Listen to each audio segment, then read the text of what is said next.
E depois, o nobre promotor também falou que algumas pessoas procuram locais de maior insalubridade, aqueles locais que pagam 40%, parece que é o índice máximo, né? Mas é a lógica do capital. Aí nós precisamos também, comandante e promotor, Major Araújo, passar por uma educação nós mesmos, porque nós estamos aí cedendo essa lógica perversa e maldita do capital, porque a televisão a todo momento nos coloca que nós podemos ter um carro no ano, o cara vai se matar, ele vai, coloca a hora extra para ele vai trabalhar 24 horas, porque se a legislação permitir, então cuidado na hora de criar uma legislação para isso, tem que ter um limite. Eu estava ouvindo o representante do Ministério do Trabalho, que parece que a legislação privada, seletista, tem isso, há um limite. Bom, o trabalhador tem um limite de horas que ele pode fazer isso, até para efeito de obrigá-lo mesmo a procurar o lazer, né, e o convívio com a família, para refazer a sua energia psíquica. Né? E com ela também, é claro, recuperar a energia física para uma próxima jornada, né? Importante. E aí eu lembro, doutor, que com o advento, né, com a eclosão do trágico acidente radiológico, o maior do mundo, que ocorreu em 87 em Goiânia, né, foi palco desse acidente, né, dessa tragédia, e todos nós goianos fomos discriminados no Brasil e no mundo. Eu lembro de um fato pitoresco que tentaram impedir um avião de uma das companhias que havia partido de Goiânia de pousar em São Paulo, porque poderia levar radiação para o aeroporto paulista. Imagina então, se os goianos que estavam lá em Minas Sul e na ponta do estado sofreram discriminação, preconceito, imagine nós, goianienses.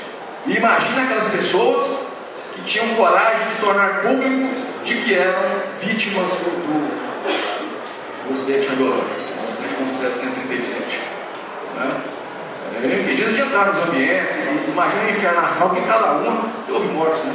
Pois é, naquela época criaram uma CIPOS, uma companhia especial de policiamento para vigiar a área de região.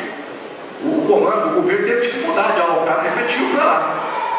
E quem é do tempo lembra que foi propalado, primeiro foi criada uma gratificação de 40%. Olha que aí começou a aparecer efetivo para compor as hipóteses. E também foi prometido contagem de tempo em dobro, que hoje a Constituição veda, né? Contagem de tempo fictício. Então naquela época foi prometido, e essa contagem de tempo em dobro nunca veio. E aí já enxerga um ardil da autoridade que fez isso, porque valeu, porque pelos 40% e para a contagem de tempo em dobro, significaria dizer que o militar que servisse 15 anos nessa hipótese estaria aposentado. Olha o atrativo, né? É preciso olhar nessas situações, em casos tais, com muita responsabilidade para evitar prejuízo. Mas foi por conta dos 40% e da promessa, os 40% veio de 87, mais de 92 com a entrada em vigor do nosso Código de Vencimento, Lei 11.866, numa interpretação que eu discordo dela, mas é o caso também aqui de entrar em detalhe, os 40% foram revogados. Então o militar continuou servindo as hipóteses e vigiando os rejeitos do então depósito provisório do 767, porque foi provisório até 1998, sem receber os 40%, né? Já foi diminuído para 20%, não parece. Mudou o nome para gratificação de localidade. A mesma que recebe o pessoal que opera aparelho de raio-x lá no HPM. Então vejo que a situação específica do Césio deveria ter valido a interpretação de que a lei ainda estava em vigor, mesmo entrando em vigor um Código de Conhecimento novo. Acho que a lei 10.556, por ser específica, e por se tratar especificamente do Césio, é uma questão também que pode ser olhada, Major, a respeito da vigência ou não dessa lei que criou a gratificação de 40%, porque os eventos continuam ali, vão até 350 anos para ficar inerte novamente o elemento radioativo, né? Então, são essas pontuações aqui para fechar.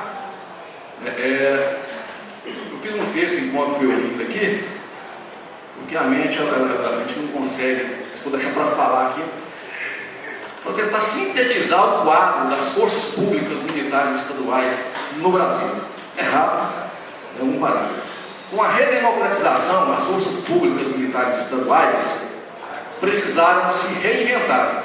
Se antes eram apenas um braço do governo e estavam a serviço das elites e do capital, com o advento da Constituição de 88, entraram em profunda crise de identidade, pois herdaram do Constituinte originário um amplíssimo campo de atribuição.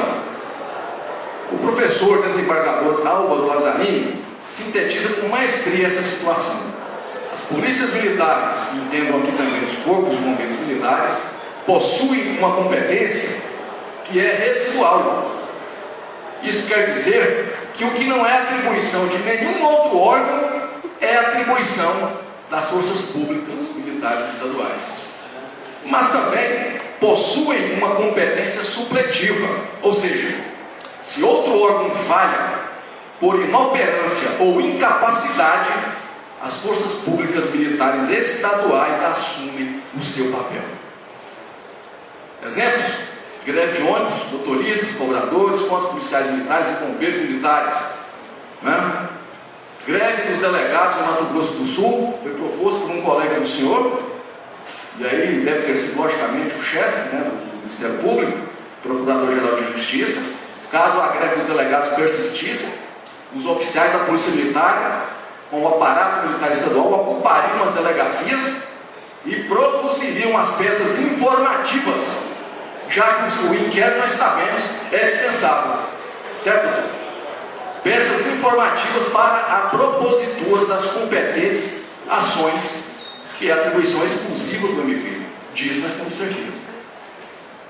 E também fecho eu, para não cansá-los muito, só mais um exemplo aqui: fiscal de renda. Militar em Goiás já atuou como fiscal de renda em greve, no fisco. Sim? Então, para fechar, Sucan, pois bem, finaliza o professor Lazzarini. Isso aqui está na obra Constituição e Polícias Militares, do desembargador Álvaro Lazzarini. Bom, ele sintetiza assim: as forças públicas militares estaduais são o verdadeiro exército do povo. Foi isso que a redemocratização nos levou. Muito obrigado.